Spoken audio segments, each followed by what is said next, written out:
Hello, everybody. Welcome to the Talk of the Town podcast. This is your host, Matt Brown. I hope everyone's having an amazing Thursday so far.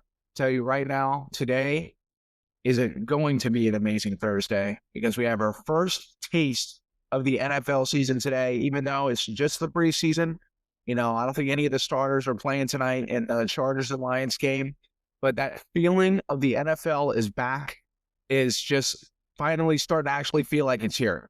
The last couple months or so, we felt like, okay, we got training camp, we got all this stuff starting up again, but it truly doesn't feel like the season until the season starts, even though it still doesn't necessarily feel like the NFL season because, again, the preseason isn't the regular season, but it is just, you're really getting a taste that it's right around the corner now. And just we get to watch football, even if you're not a Chargers or Lions fan, whether you watch a couple minutes of it or whatever it is, football is on tonight. Thank goodness. We're going to talk about that game a little later, just kind of go into a little bit of it. But, I am, for the regular season games, I'm going to be doing instant reactions after the games, Sunday night, stuff like that. So I will have videos up late on Sunday evenings. Probably not to like the 8:30 p.m. games, just because here, I live on the East Coast. Those games aren't done until almost like 12 a.m. I have to record. I wouldn't be done and have this stuff uploaded to like 2 a.m. So I probably just record by the time of, I guess, the 8:30 game and watch it, go in and record for a little bit. But yeah, so there's gonna be no instant reactions to the preseason games. But let's get in to our first topic today. One of my boldest takes of the year. I'm going to try doing every day. I'm going to do a really bold take I have a lot of really bold predictions coming up for this season, just for all sports, NBA, NFL. But I think Bryce Young is going to be an MVP candidate this season. Now, does that mean I think he's going to win MVP? No. Just for the strict fact that his team is not going to have a good enough record. But in terms of statistics, player-wise, I think Bryce Young is going to be an MVP candidate. Again, that's not MVP winner. That's candidate. Now, if he goes on to win MVP, this would be a crazy prediction. Because to me, it actually wouldn't be crazy. To most people, it would be, but, let's go a little more in depth about why I think that his last,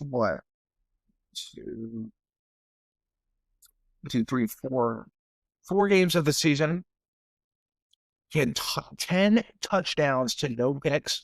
Now, in that fourth game, he had one touchdown, the 2 picks against Dallas, but the 2 interceptions came first before the touchdown. So when he threw the touchdown, then it was like 9 straight touchdowns. So he really went 10 touchdowns and no picks there to end off the season. It's pretty incredible. And, excuse me, I mean, these games he played his last game of the season, 44-38. That Panthers offense putting up 44 points. If you would have said it in week 1 of their season last year, that offense would have had 44 points in a game against the Atlanta Falcons. I know their defense wasn't great last year, but they still had pretty good players. Everyone would have called you crazy. Bryce Young looked like he was primed to be in the UFL next year. I mean, it was looking really bad. I mean, I remember those trade talks had him maybe going to Miami when Tua got hurt last year. Him maybe going to Las Vegas at the end of this year or into this season and be on Las Vegas now. I mean, and he was being talked about as the worst, like Jamarcus Russell territory, bad first overall picks. And how quickly he turned that around after the Andy Dalton benching, it was like night and day. He was a completely different player. Now, he had that game last year, his rookie year, against the Green Bay Packers. He threw for over like 300 yards, and they almost won. He looked great. That's when I knew Bryce Young could be a legitimate NFL quarterback, when I watched that game. And the Panthers honestly just suck. Like, they're just one of those organizations for the last, I don't even know how long now. They just have not been good. I mean, since Cam, really. They just haven't done anything at all. I don't even know if they made the playoffs since Cam Newton. They were close a couple years ago when Brady in his last year. They looked a game out of it when they put in Mayfield and Darnold. I don't even know how they did that, but I mean, they've just been nothing. And Bryce Young is finally starting to give them a glimpse of hope and what looked like he was going to be even more darkness for that team. Like that team, I mean, the first what? Let me look real quick. 1, 2, 3, 4. I mean, 5 weeks of the season looked like there's no chance they didn't go 0-17. Like they weren't even competitive in their games. They were so bad. Bryce Young didn't even look like an NFL quarterback. Hell, he didn't even look like he can be in the what's it the UXFL, the UFL, the league the Rock runs. He didn't even look like he could be in that. He was that bad.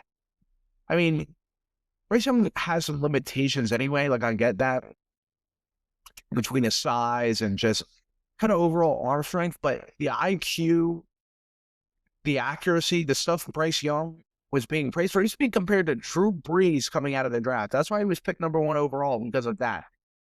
It was non-existent to start off the season last year, and his first season for the most part was literally non-existent. So he had nothing going for him. I have never quite seen a quarterback that you could look at and say they had nothing going for them. Like, with certain quarterbacks you can make out, well, he has a really strong arm. Maybe he can just throw it 60 yards down the field or whatever, on a Hail Mary, or he can be a gadget guy. He's big, he's strong. Maybe like a Taysom Hill. Like Taysom Hill's not a good quarterback, but, he's just a great gadget player. But he's like a 1-0. I don't even know if we've really seen many players like Taysom Hill, to be honest with you. He's like the ultimate Swiss Army knife. But, I mean, again, Bryce Young just had nothing. He wasn't a good runner. He didn't make good decisions. His accuracy was awful. He was throwing big lobs across the field. His arm was just weak looking. He was just taking a gazillion sacks back there. It was really bad. It was bad. Probably the worst quarterback I've ever seen in my lifetime. One of them.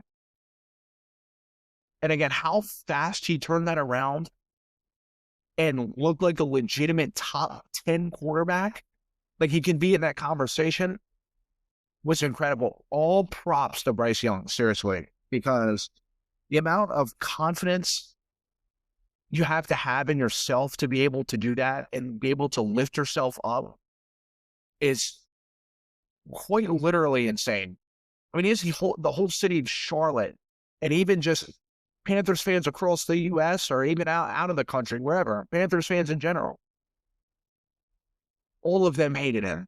Like, hated him. They could not stand Bryce Young. I mean, they didn't hate him as a person, but as a quarterback, yes.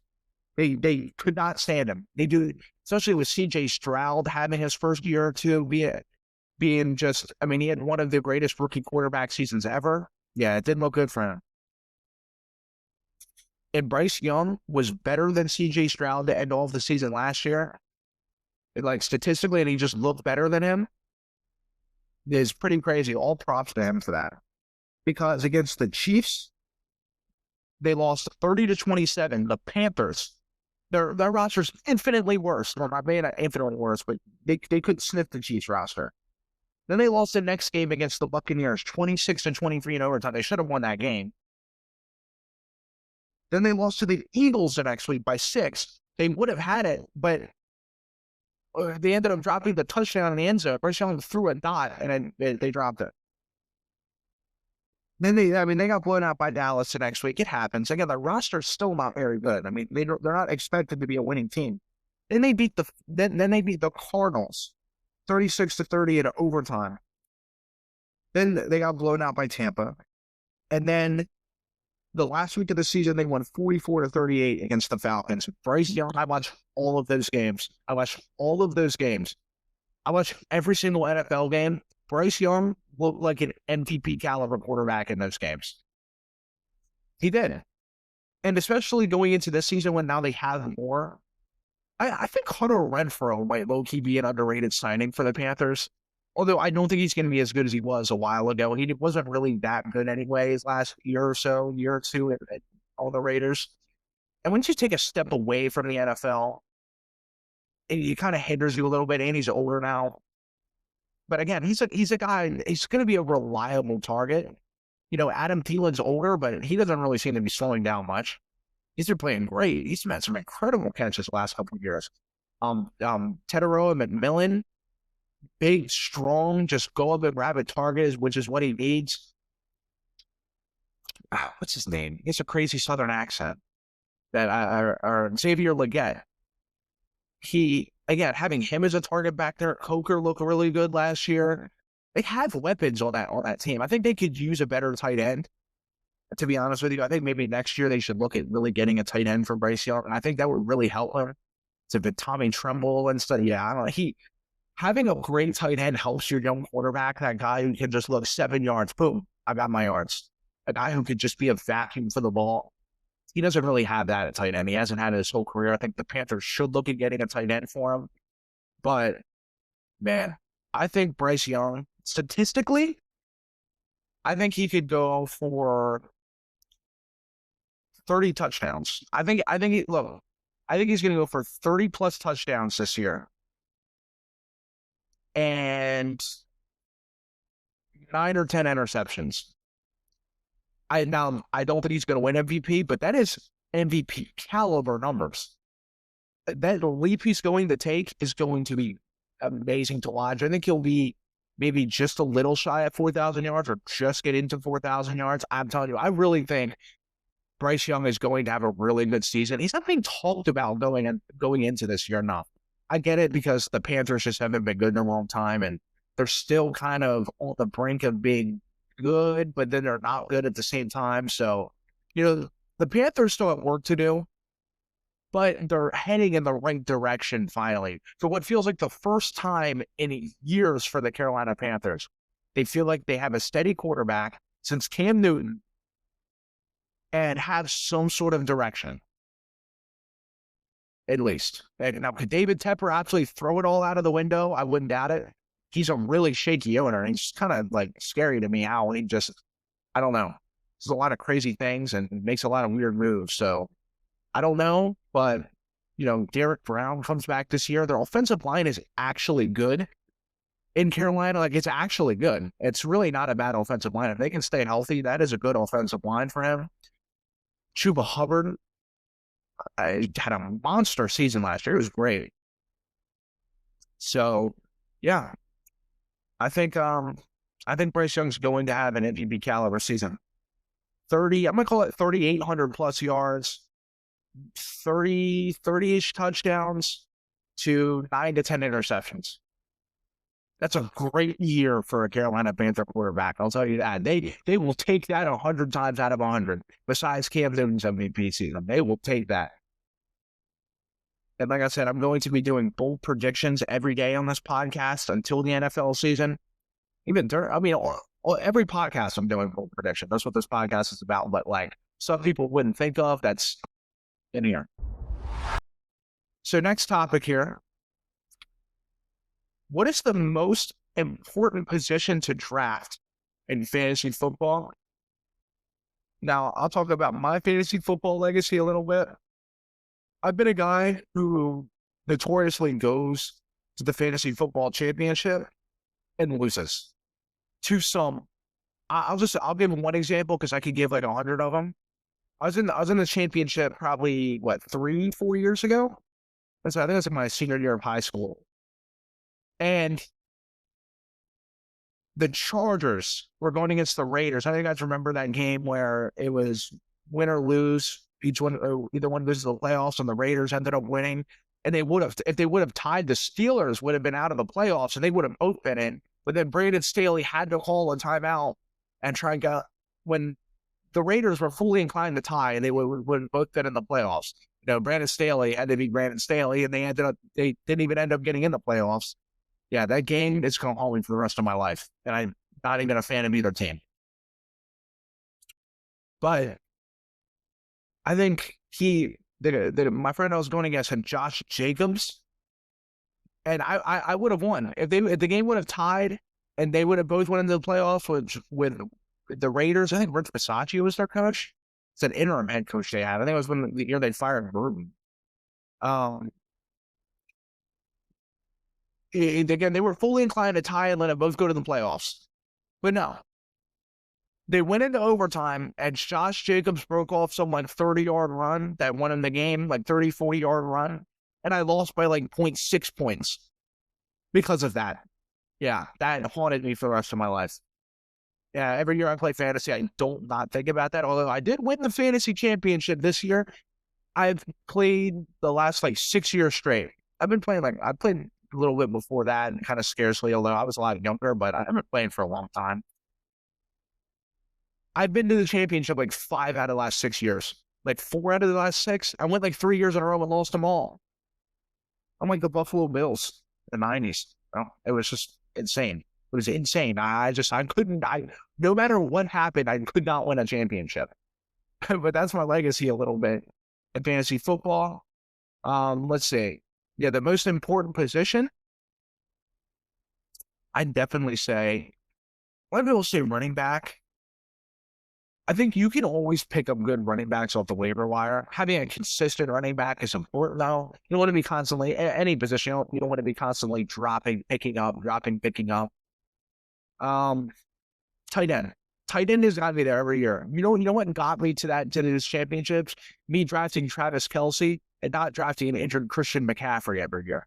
That's what got me to the fantasy football championship. Kelce, yeah, this year will probably be Brock Bowers, to be honest with you. You know, I don't care if people call it too high or whatever. Gino's going to throw Brock Bowers the ball probably like a gazillion times. Having that, you have such an advantage in that position points-wise when you compare it to other tight ends. Like, if you have a consistent tight end, you are going to be in the playoffs in fantasy football unless the rest of your team is just so bad. Like, so bad. Because there's no consistent tight ends. If your guy's constantly dropping 18 points, the other tight end is getting 6, 7, 8 points a game. It's a 10-point advantage every game you go into. Like, literally every game you go into. Besides maybe him and Kittle, Kelce's not very consistent at this point. He wasn't too good in fantasy last year. Don't even start on Kyle Pitts. Don't fall into the Kyle Pitts trap in fantasy football. I think a lot of people have been off that train for a while now. Don't ever do it. People will tell you, it's just Kyle Pitts here as a tight end in fantasy. No, it's not. It never will be. I'm falling in that trap last like 3 years now. Him and Kelce. Like, I would have Kelce and then I'd have him on my bench. It was just awful. Tight end, I think, is the most important position. Maybe not necessarily because they get a ton of points, but you just have such an advantage over whoever you're going against. Because there's only like one consistent tight end in fantasy football now. So, and Kittle's been streaky on fantasy as well. He'll have games where he goes for like 30, and then he'll have 4 points the next game, like the next like 2 or 3 games. It's insane. Second, I'd say running back. You need consistent running backs because you can run 3 of them. You can run one in the flex, then you have 2. It's in my fantasies. I think every single one's the same.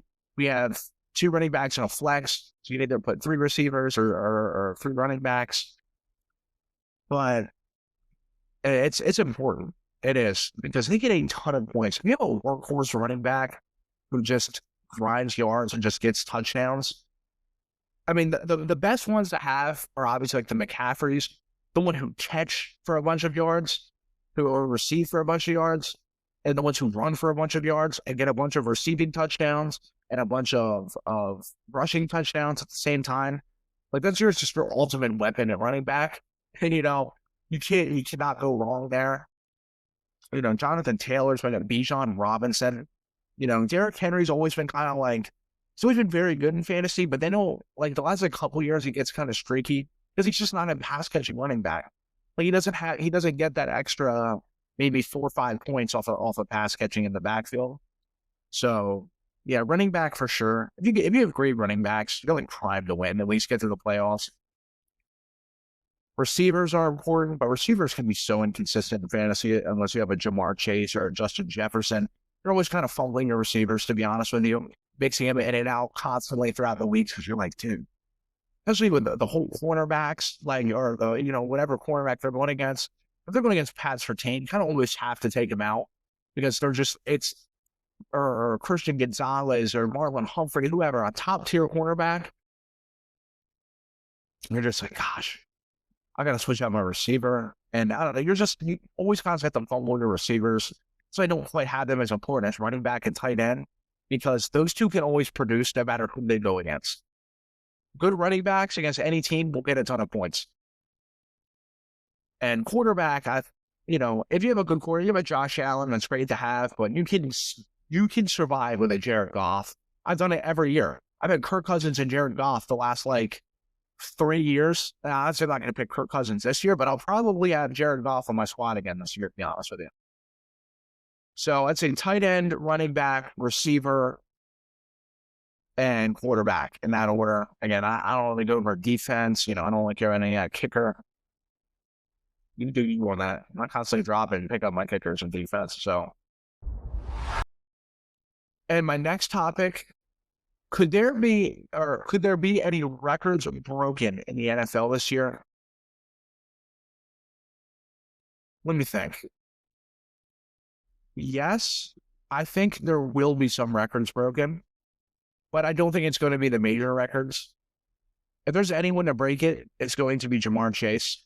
So it says, I'd love to see Justin Jefferson break something. He's not going to break it with McCarthy at quarterback. He's just not. Unless there's some miracle from another team. I can't see Stephon Diggs or Drake May breaking any crazy records. Maybe Joe Burrow breaking the passing touchdowns record. Again, no. It's so much. Peyton Manning had such a good season that year.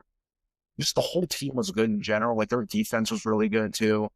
And the Bengals don't have that. But I think Jamar Chase could maybe go for another Triple Crown, could maybe go for the receiving yards. It's going to be tough. That is always tough to do. But he has a lot of expectations going into this year, and he's smack dab in his prime, and he's just a producer. The thing is with that, you just have to stay healthy all year. That's really the only thing. I think Matt Stafford could maybe go for the passing yards record with Devontae and Puka. Again, if they both stay healthy all year, I don't see why he couldn't. I think he could go for it. I think he'd go for maybe a 5,000-yard season. I don't think he'd necessarily break Peyton Manning's record. But, I think I could definitely see that. I'm trying to think, maybe running backs. Saquon. I think Saquon could maybe go for the rushing yards record again this year. He could have had it last year. I don't see why he couldn't do it this year again. He had a full healthy year last year. Saquon does that again. I think he'll do it, to be honest with you. Because he didn't necessarily have a slow start to last year, but the Eagles' offense at the start of last year, they passed all the time. Then when they finally figured out, okay, we got Saquon Barkley and Jalen Hurts and a crazy offensive line, then that's when all those yards started piling up. And it was like, oh my gosh, this dude's going for it. They had 3 weeks there where they were barely giving Saquon the football at all. Excuse me. So I think if any of them could happen this year, if I had to pick one, I'd pick Saquon breaking the rushing yards record. Maybe Lamar. I don't know. I'm trying to think of a record for Lamar. Dude, Lamar has such a good offense this year. Maybe rushing touchdowns in a season for Allen or Lamar or Hurts for a quarterback. I think there'll be a record of some sort broken this year. But if I had to pick one, I'd pick Saquon with the rushing yards. I think he's going to do that this year, to be honest with you. I really don't. Next up, I have the Lions and Chargers preseason game, which I talked about at the beginning of the podcast for a little bit.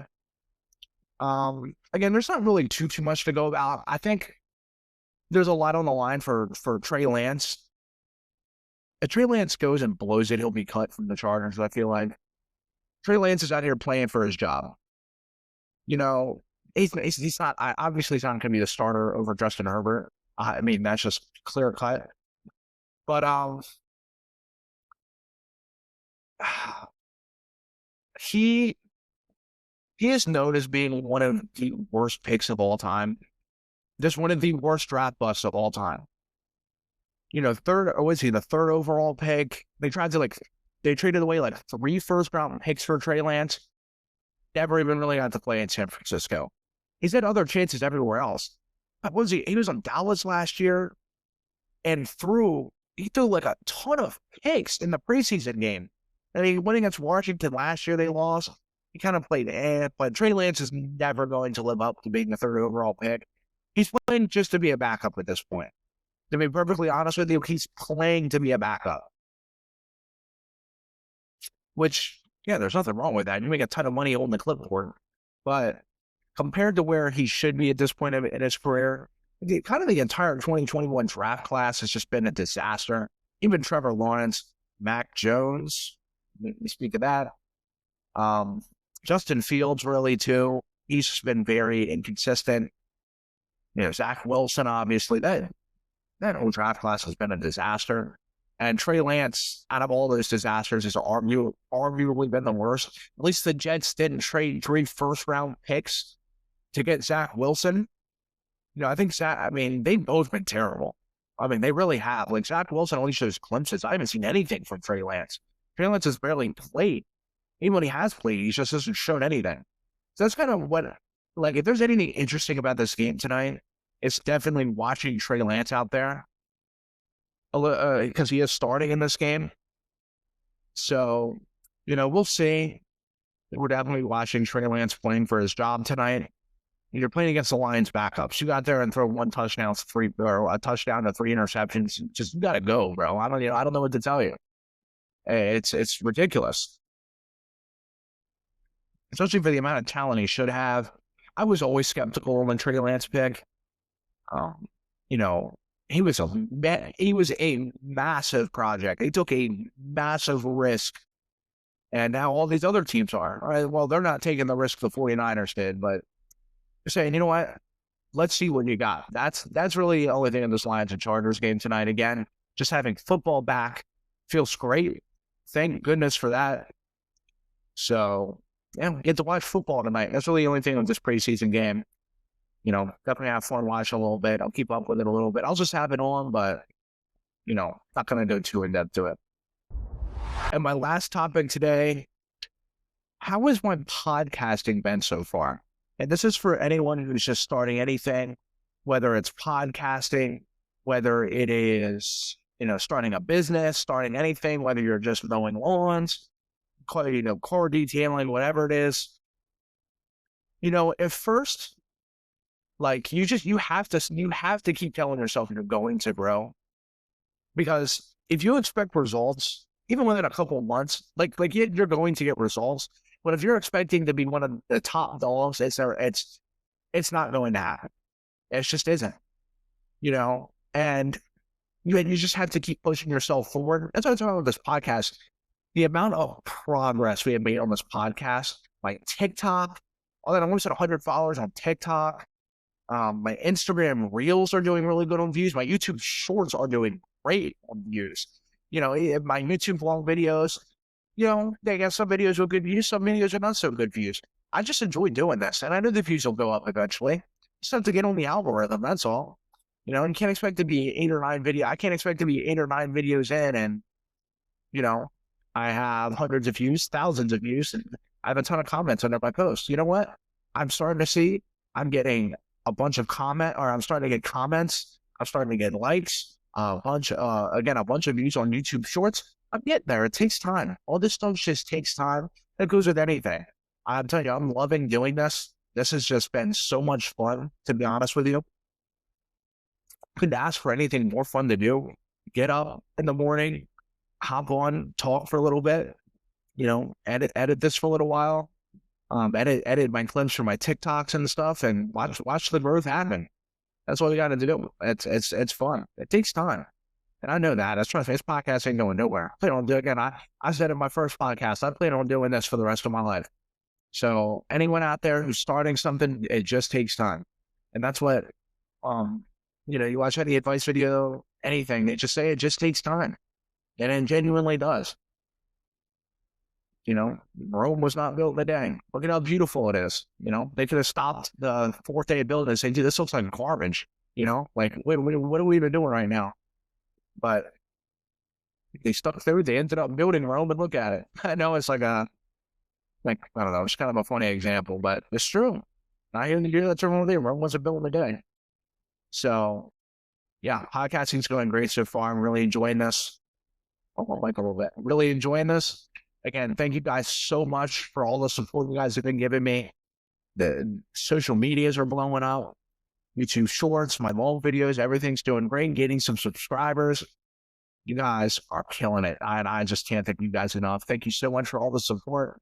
That is going to be it for today's video. I'll see you guys tomorrow for the last podcast of the week. I have another really bold prediction coming up tomorrow, probably a bit more bold than the Bryce Young take.